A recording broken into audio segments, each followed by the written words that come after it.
আজকের বানাবো চিতই পিঠে। তার জন্য এখানে 200 গ্রাম সুজি নিয়েছি আর 1 বাটি নিয়েছি ময়দা। এখানে 100 গ্রাম নিয়েছি বেকিং পাউডার আর লবণ নিয়েছি। সুজিটাকে দিয়ে দেব আর ময়দাটাকেও দিয়ে দেব। ময়দা, সুজি, লবণ আর বেকিং পাউডার আমি হাফ চামচ নিয়ে দিয়ে এটাকে অল্প অল্প জল দিয়ে এটাকে মাখিয়ে একটা ব্যাটার তৈরি করে নেব।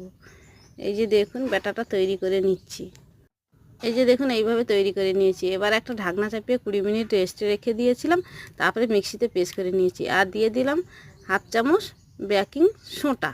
এবার দেখুন চামচটার গায়ে লেগে বুঝতে পারছো কতটা পাতলা করে নিয়েছি। এবার ঢাকনা চাপিয়ে 2 মিনিট এটাকে আমি রান্না করে নিলাম। এই যে দেখুন কতটা সুন্দর হয়ে জালিদার হয়েছে। এই যে খুন্তিটা দিয়ে তুলে দেখিয়ে দিলাম কতটা সুন্দর হয়েছে পিঠেগুলো। একইভাবে সবগুলো তৈরি করে নেব। এই যে দেখুন তৈরি করে নিয়ে এই যে দেখুন কতটা সুন্দর হয়েছে চিতই পিঠেগুলো। ভালো লাগলে লাইক কমেন্ট শেয়ার করবেন।